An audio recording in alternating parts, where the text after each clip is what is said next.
طيب. بسم الله الحمد لله والصلاة على رسول الله وعلى آله وصحبه ومن والاه. Amma ba'd. So insyaallah pada malam ini tidak ada pengumuman sabik, tetapi sekadar perkongsian umum sebab ramai yang gelak tadi tentang Pontianak. So apa salahnya kita berbincang atau bercerita-cerita pada malam ini berkenaan tentang satu penemuan yang saya kira sangat menarik, ya, sangat menarik yang saya temukan di dalam saat saya membaca mukaddimah Ibn Khaldun. Dan saya kira itu mungkin saya tidak dapat menulisnya, mungkin boleh ditulis ataupun dikaji oleh sahabat-sahabat lain. Tetapi untuk masa ini apa yang saya boleh buat ialah saya berkongsi lah, saya bercerita dan saya bacakan sedikit sebanyak berkenaan tentang hakikat sihir, fitrah jiwa penyihir itu, dan juga jenis-jenis sihir yang telah ditulis oleh dan dianalisa oleh pemikir kita Ibnu Khaldun rahmatullah alaih di dalam bukunya Muqaddimah Ibnu Khaldun. Saya pernah isyaratkan sebelum ini saat saya menulis tentang falsafah bahasa Ibnu Khaldun itu bahawa banyak lagi khazanah dan juga analisa-analisa Ibn Khaldun yang masih belum diteroka dan juga masih belum dikemukakan kepada masyarakat umum, tetapi masyarakat umum dan juga akademia. Tetapi why not now? Kenapa tidak sekarang kan? Dan lagi apatah lagi sekarang ini dengan kemudahan internet, YouTube, Facebook Live ini, YouTube selepas ini kita akan upload di YouTube. Mudah-mudahan ini membuka pintu dan juga membuka mata kita untuk tidak melihat hanya Ibn Khaldun ni sebagai seorang pakar sejarah. Banyak orang faham, okey, Muqaddimah Ibn Khaldun ni cerita tentang falsafah sejarah, so that's it. No, it's more than that. Antaranya apa yang saya akan ceritakan dan juga bacakan daripada teks ni, kita bacakan dan juga kita akan ulas sebanyak sekiranya perlu berkenaan karyanya ini berkenaan tentang bab berkenaan tentang sihir. Menarik kan? Ibn Khaldun cerita tentang sihir dan juga analisanya ini saya kira sangat menarik sebab dia kata ada kefitrahan di situ. Ada unsur kefitrahan. It means ada setengah orang tu they are born to be a witch, they are born to be a wizard. Sudah jadi macam Harry Potter pula ya. Jadi pun begitu dia tetap berpendapat seperti mana pendapat umum di dalam Islam bahawa sihir itu haram sebab ada unsur syirik di dalam sihir itu. Juga dijelaskan beliau, nantilah kalau kiranya ada masa kita akan kupas tentang macam mana sihir itu syirik menurut Ibnu Khaldun ini. Okey. Tetapi akan jadi isu tambahan pula bagaimana seorang itu berfitrah ataupun memiliki fitrah jiwa penyihir, tetapi macam Harry Potter lah kita andaikan begitu, tetapi pada masa yang sama dia terfitrah untuk melakukan benda-benda yang tidak baik seperti syirik itu. Okey. So dia kata di sini haqiqatus sihir. Dia start daripada dalam buku yang saya rujuk ini, Muqaddimah Ibn Khaldun, tahqiq cetakan Muassasah Risalah, muka surat 536. Kalau saya boleh tunjuk,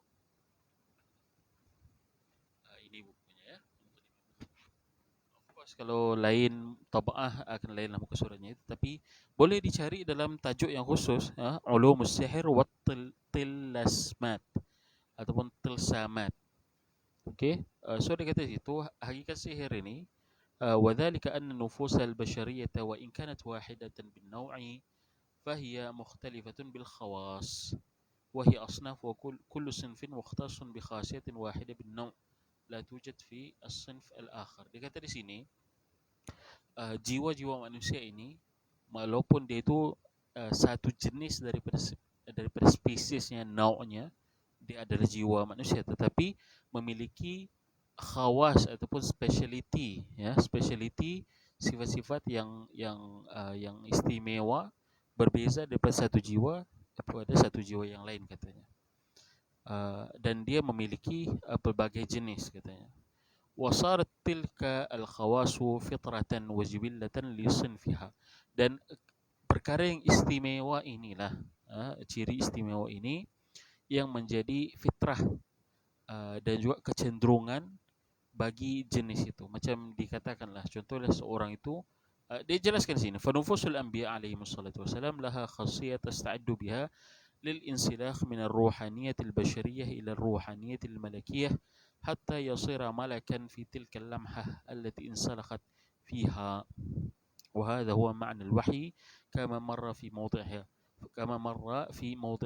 Okey, so sekarang dia kata macam mana para nabi sallallahu alaihi wasallam boleh mendapatkan wahyu sebab jiwa mereka, roh mereka itu secara fitrahnya memang Allah SWT telah ciptakan bersedia, dia kata di sini. Laha khasiyah, dia memiliki keistimewaan yang tasta'iddu biha lil insilakh, yang memiliki kemampuan dan juga persediaan untuk insilah, yakni keluar ataupun melucutkan aspek kemanusiaannya itu dan juga masuk ke dalam alam masuk dan berpindah kepada rohani malakiyah, ini berpindah kepada alam rohani para malaikat. So daripada situlah wahyu itu turun menurut beliau. وهي في تلك الحالة محصلة للمعرفة الربانية ومخاطبة الملائكة عليهم الصلاة والسلام عن الله سبحانه وتعالى كما مر. Jadi telah jelaskan sebelumnya juga para nabi ini memiliki pada keadaan itu apabila mereka sudah nature mereka itu sudah berpindah daripada kemanusiaan. Ini kalau kita salah bahasa kan boleh difahami sebagai transfiguration, ya, ada perubahan di situ daripada naluri kemanusiaan kepada naluri kemalaikatan, di mana apabila nature kemalaikatan itu sudah apabila para nabi itu sudah naik ke tahap itu, mereka boleh mendengar dan juga menerima wahyu dan juga firman secara langsung. Katanya telah dibahaskan sebelum itu. Nah, وما يتبع ذلك من وهي في تلك الحالة وما يتبع ذلك من التأثير في الأكوان. Dan juga demikianlah halnya apa yang melibatkan kesan-kesan yang mereka boleh lakukan kepada alam ini, alam manusiawi ini, mukjizat lah, ya, mukjizat. Kemudian dia kata dibandingkan ini jiwa para nabi dan juga jiwa para penyihir, nufusus saharah. Tetapi dia ada bahagikan sihir padanya ini nufusus saharah dan nufusul kahanah. Al-kahanah ini apa yang kita boleh namakan orang yang menilik nasib. Orang yang menilik nasib ini adalah kahanah. Bukan yang difahami sebagai kohen dalam Yahudi itu, tidak. Kahanah di sini merujuk kepada orang yang pakar dalam menilik nasib. Itulah, ya. So dia kata nufus as-saharah laha khasiyatun khasiyatu at-ta'thiri fil akwani wa istijlabi ruhaniyat al-kawakib litasarruf fiha wa at-ta'thir biquwwati an-nafsaniyah atau syaitaniyah. Dia kata jiwa-jiwa para penyihir ini, roh para penyihir ini memiliki keistimewaan sama seperti para nabi. Para nabi, jiwa mereka itu memiliki keistimewaan untuk naik, untuk upgrade, untuk tidak lagi terkekang dengan untuk tidak lagi stay sebagai jiwa manusia, tapi mereka upgrade diri mereka, sebagai orang nabi. Begitu juga kata beliau, sementara orang penyihir ini secara fitrahnya, bukan saya, orang lain orang lain lah ya penyihir itu, dia kata fitrah mereka itu memiliki jiwa mereka itu memiliki khasiyah, keistimewaan untuk memberi kesan kepada alam sekeliling mereka. Wastijlabi ruhaniyatil kawakib, dan juga menarik dan memanggil jiwa-jiwa yang ada di planet dan juga bintang di atas ini. Sesuai dengan ilmu astrologi pada zaman itulah, ya, mereka percaya bahawa yang paling dekat dengan bumi ini adalah center of universe, pusat alam, kemudian diikuti oleh bulan, matahari dan seterusnya, planet-planet yang al-kawakibus sab'ah ataupun planet yang 7 itu menurut ilmu sains yang ada pada zaman mereka. So dikata jiwa penyihir ini, Ibnu Khaldun kata jiwa para penyihir ini ada keistimewaan untuk menarik aspek rohani dan juga jiwa bagi planet-planet dan juga bintang itu. Litasarruf fiha, untuk tasarruf, untuk mengadjust dan juga buat apalah yang ingin dimahukannya daripada jiwa-jiwa planet itu dan juga bintang itu. Wat ta'thir, dan memberi kesan itu, ini memberi kesan kepada dengan sihirnya itulah sama ada dengan kekuatan jiwa yang ada pada mereka ataupun dengan bantuan syaitan, wa quwwah au quwwah au biquwwatin nafsaniyah au syaitaniyah, sama ada kekuatan jiwa mereka ataupun bantuan daripada syaitan. So memang betul lah para penyihir itu hakikatnya memang betul orang boleh memberi kesan kepada orang yang disihirnya, santet kah, kita namakanlah apa segala macam sihir pun, ini biqadarillah memang mereka boleh memberi kesan itu.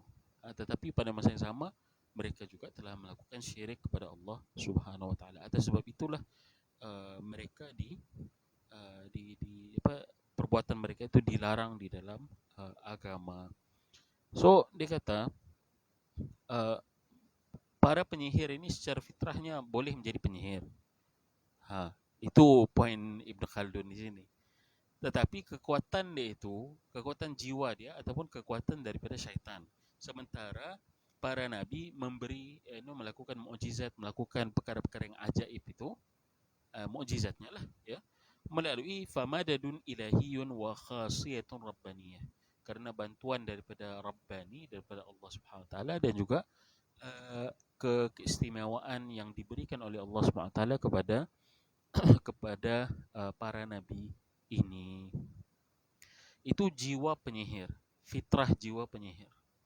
Sementara wa nufusul kahana, jiwa para penilik nasib, kahanah di sini laha khasiyatul ittila'i 'ala al-mughayyabat biquwa syaitaniyah wa biquwa syaitaniyah. Okey. Dan jiwa para penilik nasib ini dia kata memiliki keistimewaan yang lain. Dia ada keistimewaan yang lain berbeza dengan para penyihir. Dia kata ada keistimewaan untuk mengetahui benda-benda yang gaib. Yang gaib maksud di sini yang tidak nampak di depan mata kita, yang tersembunyi daripada pengetahuan kita sebagai manusia. Biquwa, dia kata dengan kekuatan dan juga dengan bantuan syaitan. Dengan bantuan syaitan. So beza di situ. Para penyihir jiwa mereka boleh jadi sebab Allah SWT memberikan mereka khasiah itu, kemampuan itu, tetapi mereka menggunakannya dan juga dalam akan diterangkan nanti, kita akan bahaskan bagaimana para penyihir ini menggunakan ataupun menyembah selain daripada Allah untuk menjadikan sihir mereka itu berkesan. Nanti kita akan bahaskan. Sementara kahanah di sini, jiwa kahanah ini dia mampu untuk tahu benda-benda yang gaib, tetapi bukan dengan bantuan Allah Subhanahu wa taala, bukan dengan kasyaf seperti mana yang berlaku pada Sayyidina Umar dan juga para wali-wali Allah yang lain. Itu semua itu kurniaan Allah Subhanahu wa taala. Sementara yang berlaku pada orang yang memiliki nufusul kahanah, jiwa-jiwa para penilik ini, nasib yang ialah segala katerot lah, zodiak lah, apalah, feng shui dan seumpama itu, mereka menilik nasib itu dengan bantuan daripada syaitan. Na'udzubillah. Wahakadha, kata Ibnu Khaldun, wahakadha kullu sinfin mukhtassun bi khasiyatin la tujad fi al-akhar. Dan demikianlah setiap jenis ini memiliki keistimewaannya, tetapi tidak ada yang ada khusus pada dirinya yang tidak ada pada yang lain.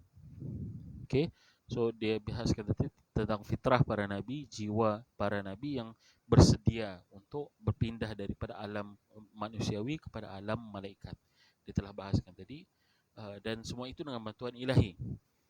Sementara para penyihir sama ada dengan kekuatan dirinya sendiri ataupun kekuatan syaitan ya, kekuatan bantuan daripada syaitan, dan dia fokusnya ialah tengok apa dan juga menilik pergerakan planet, bulan, bintang dan seumpamanya, dan memanfaatkan itu untuk memberi memberi kesan lah kepada benda-benda di dunia ni, sihir itu. Sementara kahana dia menilik nasib, mengetahui benda-benda yang mughayyabat yang tidak diketahui, tetapi dengan bantuan syaitan. Kemudian dia kata, dia bahaskan, ini menarik, Muqaddimah Ibn Khaldun ini ya. Saya ingatkan lagi semula, kena jangan tinggalkan Muqaddimah Ibn Khaldun ini, sebab dia mengandungi macam-macam ilmu dan juga macam-macam khazanah yang kadang mungkin kita tidak terfikir. Kalau kita tanyalah sebagai contoh, para penyihir dan juga bomoh-bomoh bak dukun yang ada di kawasan tempat kita tinggal. Even di Arab pun banyak pak dukunnya ya, especially di area Mesir, di satu kawasan dinamakan sebagai Bulak. Saya diingatkan oleh seorang ustazah saya dulu, dia dulu pernah belajar di Azhar. Bila dia balik, dia kata memang kawasan ini, ada beberapa kawasan itu masih lagi mengamalkan sihir. Walaupun secara zahirnya nampak pakai tudung, nampak pakai muhajjab, pakai hijab and all that, tetapi dia syirik sebab dia mengamalkan sihir itu, menilik nasib dan seumpamanya. Okey, so kalau kita tanya orang-orang ini, kan, kalau kita tanya orang-orang yang melakukan sihir, dia tidak akan mampu untuk melakukan analisa setajam apa yang dilakukan oleh Ibn Khaldun di sini. Dia tidak tahu bahawa dirinya itu memiliki khasiat, memiliki keistimewaan yang menjadikan berbeza daripada orang lain, yang di mana keistimewaan yang ada padanya itu dipolish melalui latihan dan juga kesyirikan. Dan benda itu sepatutnya dijauhi, tapi dia tidak tahu. Dia cuma anggap bahawa benda itu perlu diterima. We need to embrace ourselves, katanya. Kita perlu menjadi penyihir dan juga segala macam syirik inilah ya. Dan itu dia tidak tahu. Dia tidak tahu perbezaan jiwanya. Dia tidak tahu apakah perbezaan martabat-martabat sihir ini. Akan dibahaskan juga Ibn Khaldun di sini. Dahsyat ya. Bila mana kita baca buku ni, bab inilah. Biasa baca bab ini, ini macam kalau orang yang tidak biasa, dia kata, Ibn Khaldun ni pernah try sihir kah ataupun macam mana? Tidak. Ibn Khaldun rahmatullah alaih, dia memiliki dia ni banyak berkawan. Ya, dia banyak berkawan, dia banyak kenalan dan juga dia banyak mengkaji. So daripada situlah pengalaman-pengalaman itu dikumpulkan dan juga disimpulkan di dalam bukunya Muqaddimah ini. Okey. So dia kata, sudah dia beritahu tadi bahawa jiwa manusia ini ada setengah jiwa. Setengah jiwa, dia kata semua setengah jiwa memiliki keistimewaan untuk menjadi penyihir. Macam saya seluruhkan pada awal tadi, kita adakah manusia ini boleh menjadi Harry Potter? Adakah setengah manusia ini boleh secara lahir fitrahnya itu dia sudah menjadi Dumbledore and what not? Tapi itu tidak terhasil melainkan dengan latihan. Nanti kita akan bacakan apa yang dinyatakan Ibn Khaldun ni sebenarnya agak detail juga. So dia kata, magician, witches, wizards ni, jiwa mereka itu tidak sama. Ada martabat-martabatnya, tidak sama. Tidak setingkat begitu. So kata beliau, ala wa nufusus sahirah ala maratib thalathatin ya'ti syarhuha. So jiwa-jiwa para penyihir ini ada 3 jenis, 3 martabat, 3 level. Level yang paling basic, fa awwaluha, bukan paling basic, yang paling kuat.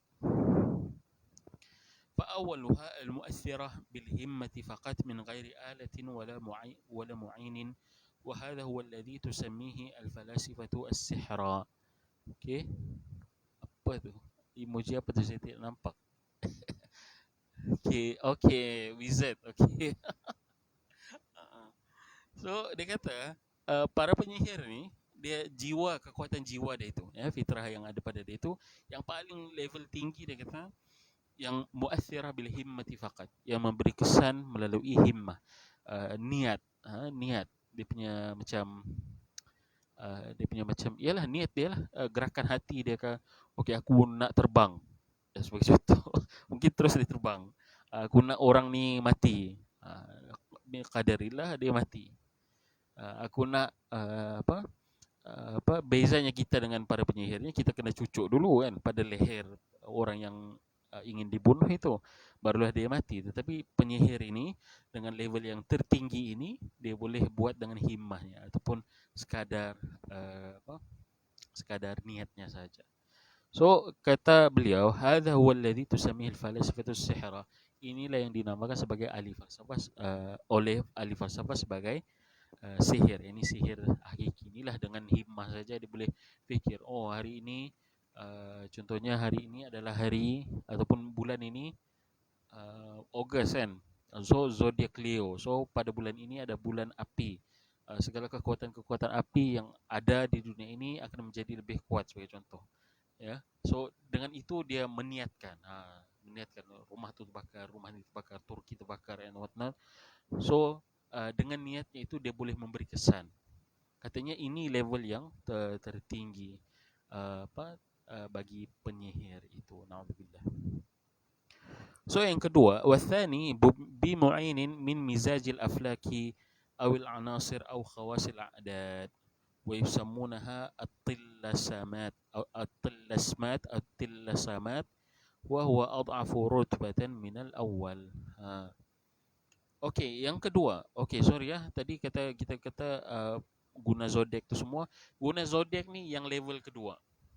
Dia kata athani, level yang kedua, yang lebih rendah daripada yang awal tadi, dengan niat saja, dengan bantuan. Ini dia boleh buat sihirnya itu dengan bantuan daripada mizajul aflak, dengan mengetahui pergerakan falak. Falak maksudnya planet dan juga bintang di atas itu. Macam mana yang saya syarahkan tadi, ada 7 planet itu ya dalam ilmu tanjim dan juga ilmu astrologi pada zaman dahulu. Di bumi sebagai pusat, kemudian diikuti oleh bulan, matahari, and then 7 planet yang lain. Katanya dengan bantuan ini, awil anasir au khawasil a'dad, ataupun dia dapat bantuan daripada unsur-unsur yang ada di dunia ini. Ini kalau kita tengok ya, tapi saya tidak mencadangkan, tapi sekadar untuk sebagai kita nampak juga tengok, ia diamalkan oleh Wicca ataupun Wiccan Witch. Ya, boleh search itu di YouTube, tapi saya tidak galakkan untuk dicontohi. Ini sekadar untuk kita tengok apa sebenarnya diorang buat. Diorang pun sudah share di YouTube ya. Wiccan Witch, ejaannya WICCA, di mana mereka ni dalam mereka buat diorang punya ritual itu ya, dia ada musim-musimnya. Ada solstice, Halloween itu sebenarnya perayaan mereka, perayaan pagan, perayaan Wiccan ini. Begitu juga 25 Disember itu sebenarnya perayaan mereka. And then kalau kita tengok di YouTube itu, dia akan guna satu macam tokong ataupun topekong dia lah di depan dia. Dia akan letak macam batu, dia akan letak macam kad ataupun letak macam crystal ball. Dia gunakan itu untuk membantu dia melakukan sihir-sihir dia. So kalau kita kelaskan golongan yang Wicca ini, mereka terletak dalam yang kedua ini ya. Mereka boleh memberi sihir, betul, orang boleh buat sihir orang, tapi dengan mizajul aflak, tahu planet dan ini, awal anasir, ataupun dengan bantuan unsur-unsur yang ada di muka bumi ini, dengan simbol-simbolnya lah ya, dengan simbol-simbolnya. Contohnya orang akan gunakan darah sebagai simbol api, sebagai contoh. Orang akan gunakan apa lagi lah, ada yang gunakan bukanlah gagak, bulu pelepah. Dia punya bulu itulah ya, feather dia tu, gagak itu.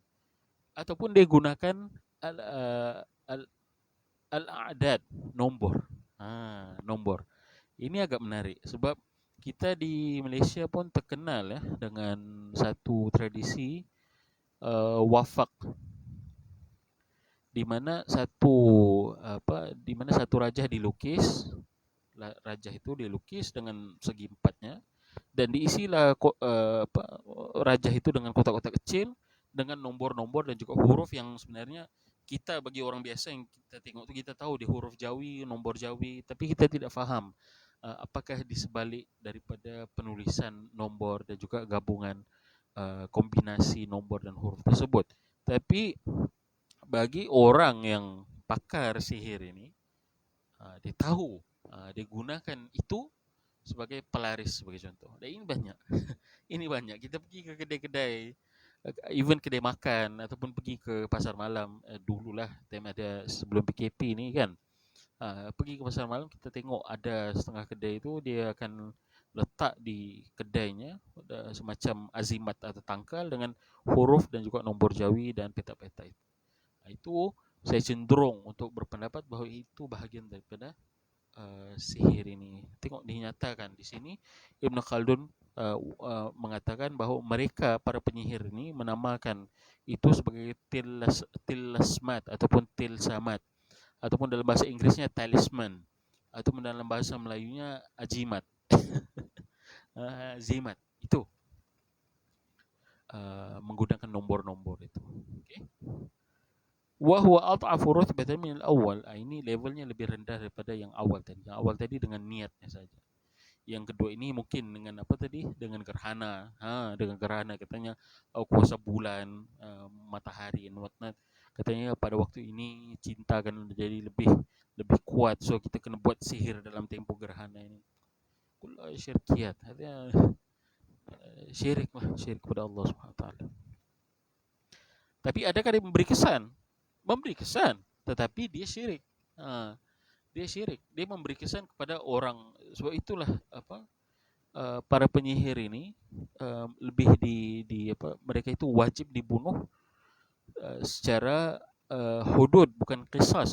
Para penyihir ini dibunuh secara hudud, bukan qisas.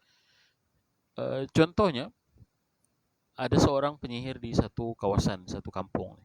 So tiba-tiba ada seorang meninggal dunia tanpa sebab yang diketahui. Ini tidak ada tusukan pisau ke tembakan kesan peluru and whatnot. Okey, tapi orang tahu bahawa di kawasan itu ada penyihir, dan selepas disiasat sabit bahawa dia telah menggunakan sihirnya kepada orang itu, tapi dia tidak tahu orang tu mati sebab sihirnya. So adakah penyihir itu dibunuh kerana qisas atau kerana hudud? Para ulama khilaf dalam isu ini, tetapi pendapat yang lebih kuat ialah yang berpendapat bahawa penyihir itu wajib dibunuh, sama ada dia membunuh atau tidak, kerana hudud. Ya, kerana hudud. Sebab apa? Sebab betul, ya, sihir, khurafat Nusantara jiwa kemelayan sangat bergandengan. Itu satu perkara yang agak menyedihkan lah kan. Sebab sebenarnya Islam dan juga Melayu, tetapi di antara itu adalah unsur-unsur kesyirikan dan juga tahayul khurafat itu, dan macam yang saya katakan tadi, wafak itu masih tersebar luas. Bahkan ada setengah ustaz-ustaz ni mengamalkan itu, mengamalkan dan juga menyebarkan yang dinamakan Ibn Khaldun ini sebagai tilasmat ini. Sihir, dikatakan sihir di sini. Okey, sihir tapi dengan bantuan daripada azimat itu. Sihir. Nauzubillah. Mungkin menariklah kan kalau dikaji sekali dengan kalau kita kelaskan jiwa-jiwa para penyihir ini dengan penyihir yang ada di tanah Melayu, di area kita ini, dukun, bak dukun dan segala itu, adakah mereka pada golongan yang pertama yang menyihir dengan sekadar niat, ataupun diorang tu masuk golongan kedua ini? Saya rasa most of them tu masuk dalam golongan kedua. Diorang menyihir dengan bantuan alat, dengan bantuan alat, paku lah, patung lah, apa lagi, yang santet itu dan seumpamanya. Nauzubillah. Dan juga cara-cara yang lain, ya. Kalau di Sabah, sebab saya di Sabah, ya, ada satu amalan yang dipopularkan. Bukan dipopularkan, ini yang sangat terkenal dengan bangsa saya sendiri sebenarnya. Bitas. bitas maksudnya orang tu diuji kemampanannya dalam sihir. Kalau dia tidak power dalam sihirnya, dia akan balik dalam keadaan dia melihat kemaluannya melekat di atas siling rumah. Alhamdulillah. Syirik. Okay. Assalamualaikum. Apa beza qisas dan hudud? Qisas ni kalau kita buat satu jenayah ke atas orang lain, membunuh, mencederakan, so kita kena balik. Begitu. Hudud ni adalah hukum-hukuman yang ditetapkan oleh syarak. Contohnya mencuri, hududnya ialah potong tangan. Kita tidak boleh qisas dalam mencuri. Macam mana kita qisas dalam mencuri? Itu tidak logik. Okey, ini di luar daripada topik lah. So timbul soalan dulu, macam mana qisas dalam mencuri? So tidak sesuai kalau mencuri itu dibalas mencuri. Okey, kau curi rumahku, besok aku curi rumah kau balik. Tidak masuk. So ada beberapa hukuman tu dikenakan hudud, sementara qisas ni pada kecederaan, pada nyawa, membunuh dan seumpama itulah. Ya, begitu juga zina. Zina tidak ada qisas. Musibah, zina qisas. Macam mana kita mengqisaskan dalam bab zina ini? Tidak boleh. Membalas zina, dia zina itu direjam dan juga disebat dan seumpama itulah hukumannya melalui hudud itu. Okey. So yang paling lopek yang paling rendah level sihirnya ini, level jiwa penyihirnya ini ialah level ketiga, katanya ta'thirun fil quwa al-mutakhayilah. Dia memberi kesan tetapi secara imajinasi saja. Dia memberi kesan secara imajinasi saja. Dan ini yang berlaku kepada Nabi SAW, di mana sekali orang Yahudi ini dia menyihir baginda sehinggalah tukhuyila, baginda dikhayalkan untuk telah melakukan hubungan dengan isterinya Aisyah, dan dalam keadaan masih berkhayal lah, ya, tapi tidak betul dibuat oleh Rasulullah SAW. Lalu selepas itu dia sakit, baginda sakit dan demam, dan dan Jibril datang kepada Nabi SAW, ruqyah baginda, dan juga memberitahu bahawa rupanya ada seorang Yahudi yang telah mengambil rambut baginda SAW dan mengikatnya pada satu sikat ataupun sikat rambut lah, dan meletaknya di dalam bawah sebuah perigi. So baginda diperintahkan untuk ambil semula sikat itu dan leraikan sihir itu. So ini level yang paling rendah, ini dia memberi kesan kepada khayalan. Kemudian dia kata ya'midu, dia kata jenis yang ketiga yang paling lopek ini, tapi dahsyat juga ya. يعمد صاحب هذا التأثير إلى القوى المتخيلة فيتصرف فيها بنوع من التصرف ويلقي فيها أنواعا من الخيالات والمحاكاة وصورا مما يقصده من ذلك ثم ينزلها إلى الحس من الرائين بقوة نفسه المؤثرة فيه فينظرها الراؤون كأنها في الخارج وليس هناك شيء من ذلك كما يحكى عن بعضهم أنه يري البساتين والأنهار والقصور وليس هناك شيء من ذلك. Okey, macam apa yang kita katakan tadi berlaku pada Rasulullah SAW. So orang-orang yang menggunakan sihir level yang terendah ini, dia memberi kesan kepada khayalan kita. So kita tu terbayang melihat sesuatu benda, contohnya dikata di sini dengan kekuatan yang ada pada jiwa penyihir itu. So dia memberi kesan kepada orang lain untuk sampai dorang terkhayal melihat di depan mereka something yang pada hakikatnya tidak ada di depan mereka. Dia kata di sini diperlihatkan di depan kami seakan-akan setengah orang bercerita kepada Ibnu Khaldun bahawa diperlihatkan kepada depan mereka itu kawasan basatin, kawasan-kawasan macam taman.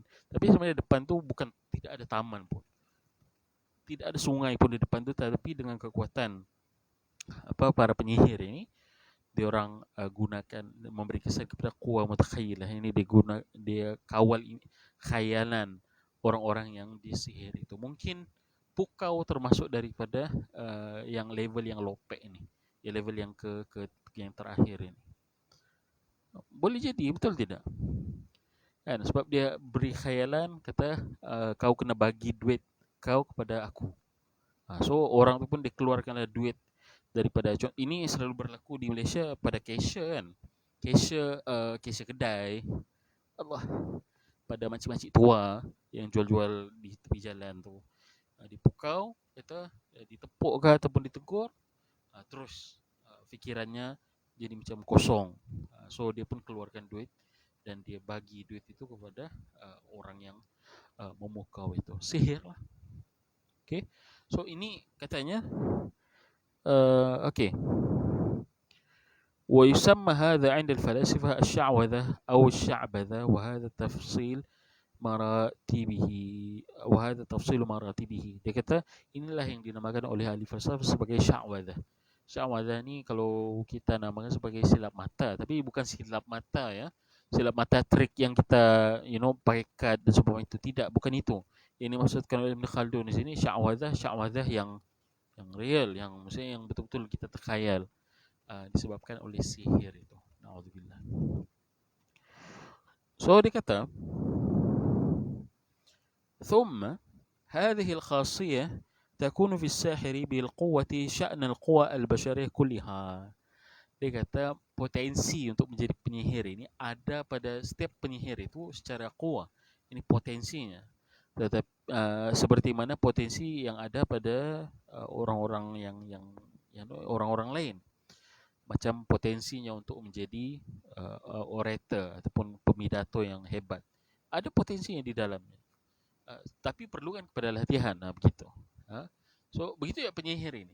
So mungkinkah ada daripada sahabat-sahabat kita ini, evennya ada daripada yang menonton ni, sebenarnya dalaman diri itu adalah Harry Potter. Dia boleh ada kemampuan untuk mengamalkan, na'udzubillah lah, kita tidak galakkan ya, tapi dia ada diberikan kelebihan itu ataupun kemampuan untuk menjadi memberi kesan dan juga sihir ini, na'udzubillah. Boleh jadi. Silakan. Itulah rasanya di tajuk ni ada tulis Muqaddimah Ibn Khaldun. Rasanya di tajuk tu ada tulis. Okay, kita refer ni Muqaddimah Ibn Khaldun. Bukannya daripada kata-kata saya bukan membuat, kita refer baca buku ni. Ini semuanya analisa Ibn Khaldun tentang jiwa penyihir itu. So tolong baca itu tajuk dulu. Okay. So dia kata apa? Okay, tadi pasal Harry Potter. So kesimpulannya, bukanlah kesimpulan, kita belum habis lagi. Ada satu lagi part yang kita ingin kongsikan. So adakah orang di sekeliling kita ataupun ini selalu berlaku ya, orang-orang kampung lah, orang-orang kampung, ada setengah yang bukanlah mengamal, tapi dia ni terkenal mengubat dan terkenal merawat gitu ya. Terkenal merawat orang. So bila mana saya jumpa dia orang dan salam dengan dia orang, saya tidak tahulah dia mengamalkan sihir atau tidak, tapi dia kata tangan kamu ni tangan yang boleh merawat orang lain. So saya pun tidak tahu apa yang maksud sebagai merawat orang lain itu. Adakah saya ini ada macam power ke, reiki ke? Ada macam ada macam Ryu, Street Fighter tu Ryu boleh keluarkan power dari tangan saya ini untuk merawat orang lain ataupun macam mana? Wallah. Mungkin sebab dia pun memiliki jiwa itu, ya, Allah SWT kurniakan dia kelebihan itu, so dia boleh detect kelebihan itu pada orang lain. Wallah, kita tidak tahu. Tapi dia kata Ibn Khaldun, kembali kepada Ibn Khaldun di sini, dia kata orang penyihir ini memang ada jiwa yang Allah SWT telah ciptakan khusus untuk mampu dan juga memiliki potensi menjadi penyihir. Berarti bukan semua orang boleh menjadi penyihir ini, ya. Bukan semua orang. Tapi kalau main track itu bolehlah, ya. Track card itu orang boleh belajar. Tapi yang ini maksudkan tadi itu, ya, 3 jenis itu. Dia boleh memberi kesan, taksirnya itu boleh diberikan melalui semata-mata apa? Semata-mata niat, itu level yang paling tinggi lah. Dia niat pokok tu tumbang, tumbang. Dia niat kereta tu terbalik, terbalik. Nauzubillah. Okey. Yang kedua, dia dengan bantuan alat ataupun benda ataupun nombor, wafak dan seumpamanya. Ataupun yang ketiga tadi dengan memberi kesan kepada imajinasi dan juga khayalan. Dia kata semua ini ada pada setiap penyihir bil quwwah, secara potensinya. Wa inna ma takhruju ila al-fi'li bir riyadah. Nauzubillah. Tetapi dia boleh terrealisasikan. Ini maksudkan takhrujul ilal fi'li. Ini boleh keluar ke alam nyata dengan riyadah, dengan melatih kemampuan sihir itu, dia kata. Wa riyadatu sihri kulluha innama takun bitawajjuhi ila al-aflak wal kawakib wal awalim al-ulwiyah والشياطين بأنواع التعظيم والعبادة والخضوع والتذلل فهي لذلك وجهة أو وجهة إلى غير الله وسجود له والوجهة أو الوجهة إلى غير الله كفر فلهذا كان السحر كفرا.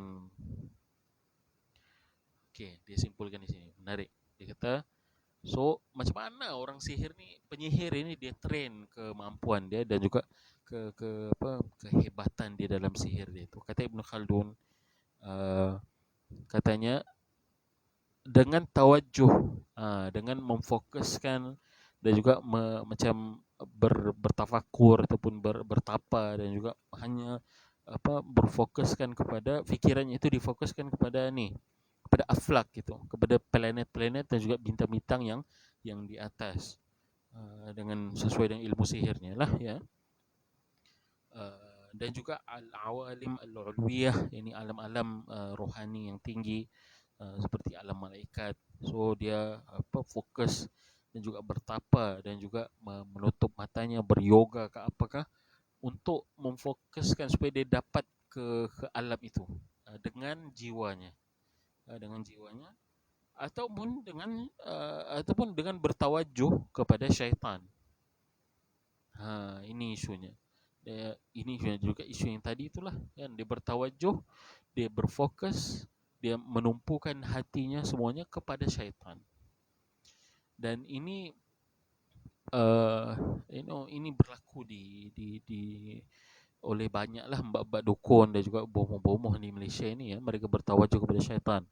Mereka dengan mantra-mantranya, ya. Mereka dengan seruan-seruannya, wahai Datuk Panglima Harimau Berantai, wahai Nyi Roro Kidul, wahai ini segala seruan-seruan ini menyeru syaitan itu. Sihirnya menjadi kuat, betul, tapi dia disebabkan dia tawajuh kepada syaitan itu. Wa bi anwa' ta'zim, dia kata, dengan segala macam cara mengagungkan, wal ibadah wal khudu', dan pengibadatan dan merendah diri kepada benda-benda itu. So itu di dalam Al-Quran Allah SWT juga sebenarnya menegur orang-orang yang menyembah bintang ini. Antaranya adalah orang menyembah bintang Syi'ra, menyembah bintang Syi'ra ataupun bintang Siris, tidak silap saya. So ini biasanya para penyihir di Babylon, mereka memang akan bertawajuh kepada bintang Syi'ra itu. Lalu Allah SWT patahkan di dalam Al-Quran, Allah kata wa annahu huwa rabbus syi'ra, bahawa Allah SWT itulah Tuhan yang menciptakan Syi'ra itu. So kenapa kamu bertawajuh kepada bintang Syi'ra itu tetapi tidak bertawajuh kepada Allah SWT? Syirik. So dia kata di sini, itu adalah wijhah atau wujhah. Itu adalah kita bertawajuh dan juga menyembah diri kepada selain daripada Allah SWT. Para penyihir. Wasujudun lah, dan sujud kepada benda-benda yang selain daripada Allah SWT itu. Wal wijhah awil wujha ila ghairillahi kufrun falihadza kana as-sihru kufran. Tawajuh kepada selain daripada Allah ini ialah kufur, kata Ibnu Khaldun. Maka sebab itulah sihir ini kesemuanya ialah kekufuran itu, sebab dia bertawajuh kepada bintang, menyembah planet, menyembah segala macam syaitan. Ini kalau kita tengok dalam Wicca itu sangat-sangat jelas ya. Mereka dalam mantra-mantranya itu menyeru bintang-bintang, ya, menyeru bintang-bintang, menyeru hantu-hantu yang ada di hutan mereka itu. Sebab agama Wicca ini berpusat di ataupun berasal daripada agama Druid, ya, mengambil inspirasi daripada agama Druid di Eropah. So banyak dewa-dewanya, perayaan-perayaannya menyembah hantu-hantu dan juga syaitan yang ada di Eropah itulah, ya. Kita di Malaysia mungkin dengan hantu-hantu yang lain, ya, hantu laut lah, hantu inilah, hantu itulah. Maka tadallul, merendahkan diri kepada semua benda-benda yang selain daripada Allah Subhanahu Wa Taala, ini syirik, adalah kufur, dia kata. Kita katakan bukan sekat kufur, syirik, sebab dia menyembah selain daripada Allah Subhanahu Wa Taala. Okey. Kemudian dia bahaskan sejarah bagaimana wujudnya para penyihir Babil. Panjang perbahasannya, tapi saya tidaklah bacakan semua ya. Saya ini sekadar isyarat saja. Saya kongsikan kepada sahabat-sahabat semua, mungkin ada yang berminat, kata, oh, sihir di dalam Ibnu Khaldun, bolehlah buat paper ataupun buat macam kajian ringkas ke, bacaan ringkas begitu, berkongsi kepada sahabat-sahabat yang lain supaya kita tahu bahawa kita menghindari benda yang tidak baik dan juga tidak patut, yang sebenarnya kita mungkin dinamakan sebagai Islam dan sebagainya, para pengamal perubatan Islam, tapi rupa-rupanya di sebalik itu mengamalkan nombor-nombor, berubat dengan menggunakan sihir, menggunakan azimat tadi ataupun telasmat itu, nombor-nombor itu, lalu memanfaatkan nombor itu, kononnya nombor ini memberi kekuatan kekuatan pada orang yang memegang kertas itu, azimat itu dan sebagainya. Itu yang wajar dielak lah, ya. So menarik kan, ini muqaddimah Ibn Khaldun ini. Ada lagi bahagian-bahagian lain yang dibahaskannya tentang macam mana cara menulis wafak itu. Saya buka tengok, you see, ada di dalam cetakan ini. Saya tidak tahu, mungkin cetakan lain ada dijelaskan dan disusun dengan lebih baik. So itu jangan lepaskan peluang kita, sementara kita masih ada. Kalau kita ada masa, kita baca buku Muqaddimah Ibn Khaldun. Banyak ilmu dan juga pengetahuan yang kita dapat ambil, satu sebagai iktibar, satu sebagai kita tahulah kan bahawa rupanya ada juga Harry Potter. Harry Potter sebenarnya yang ada di sekeliling kita, tetapi na'udzubillah kita tidak maulah dia melayan kesihirannya itu, ya. Okay, so itu saja perkongsian untuk malam ini. Terima kasih, jazakumullah khaira, barakallahu fikum. InsyaAllah ini live kita akan kekalkan di page ini, saya punya Facebook ini, dan juga saya akan download dan juga upload semula ke channel YouTube saya. Saya belum lagi siap adjust channel tu, tapi sudah ada lah publish, ya, sudah ada di publish.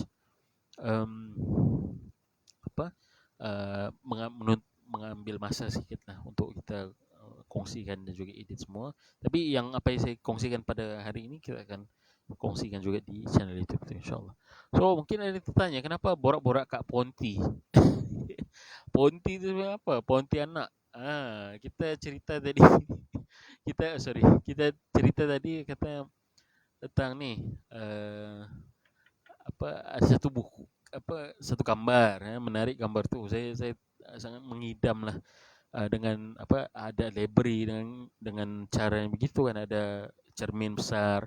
Lalu saya kata ini okey kalau siang, so cahaya matahari, natural lighting tu masuk, badan kita merasa panas kan. Tapi kalau malam akhirnya Kak Ponti pula singgah di situ. Kita beramai yang gelak dan semua tu, tak terbayang katanya. Tiba-tiba tengah membaca buku, Kak Ponti datang. Okey, so itu sajalah ya. Terima kasih. Barakallahu fikum.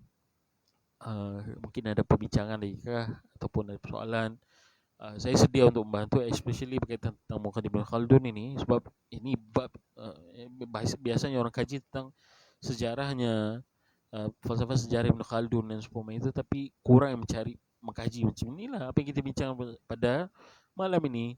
Ada ilmu sihir, bukan dia mengajarkan sihir, tapi dia menganalisa sihir itu menurut pengalaman dan juga menurut pembacaan Ibn Khaldun. Saya kira itu sangat menarik. Oke. Wallahu a'lam. Subhanakallah bihamdika, asyhadu an la ilaha illa anta, astaghfiruka wa atubu ilaik. Assalamualaikum warahmatullahi taala wabarakatuh.